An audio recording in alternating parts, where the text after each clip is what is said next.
All AC parts play a huge role in keeping your home cool and comfy, but the air filter is like the unsung hero that's actually doing a lot more than you think. So, the air filter's main job is to catch dust and dirt before it gets into the blower and coil, which helps keep everything running smooth and clean. You want to change that filter every 1 to 3 months depending on your home's air quality, because a clogged filter can make your system work way harder and use more energy.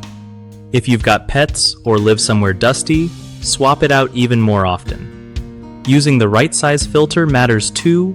Too small or too big, and it won't fit properly, letting junk sneak through. Also, make sure you put the filter in the right way. There's usually an arrow showing airflow direction, and flipping it can mess up its job. The filter works for both your furnace and AC, so it's not just for cooling but heating season too. Keeping this part clean saves cash on repairs and bills and makes your indoor air way healthier. One of the biggest mistakes people make with air filters is ignoring them for way too long, which chokes off airflow and can cause your AC to freeze or overheat. Fix that by setting reminders to check or change the filter regularly.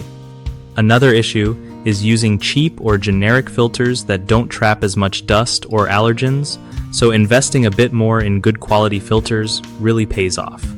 Lastly, installing the filter backwards is super common. That messes with how well it catches particles and can even damage your system over time. Always check the arrows and put it in right.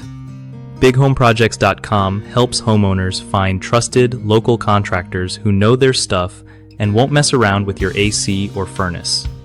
It's also great for contractors looking to get solid work lined up without the headache of endless searching.